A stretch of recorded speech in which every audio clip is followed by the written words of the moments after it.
গোলামির পথ থেকে, গোলামির জিঞ্জির থেকে বাঁচার দ্বিতীয় রাস্তা হচ্ছে সত্যবাদিতা, ন্যায় পরায়ণতা।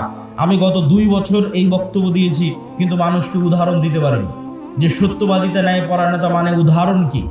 এখন অন্তত বক্তব্যে উদাহরণ দিতে পারবো যে শরীফ ওসমান হাদি হচ্ছে সত্যবাদিতা, ন্যায় পরায়ণতার একটা অন্তত প্রতীক, যে জুলাই আগস্টের পর সব মানুষ নিজ নিজ দলের হয়ে গেল। আর যখনই আপনি কোনো দল করবেন, ওই দলের স্বার্থের বাইরে গিয়ে আপনার মুখ খুলবে না, জিহ্বা আটকা, বন্ধ। আর যখনই আপনি গণতন্ত্রের রাজনীতির মধ্যে থাকবেন, তখন মিথ্যা আপনার রক্তের মধ্যে মিশে যাবে। কেন? গণতন্ত্রের রাজনীতি এত নিকৃষ্ট, এত জঘন্য, যেখানে এক দল তো আর এক দলের বিরুদ্ধে বলবে, একই আসনে মনোনয়ন প্রার্থী একজন আর একজনের নামে মিথ্যা বলবে।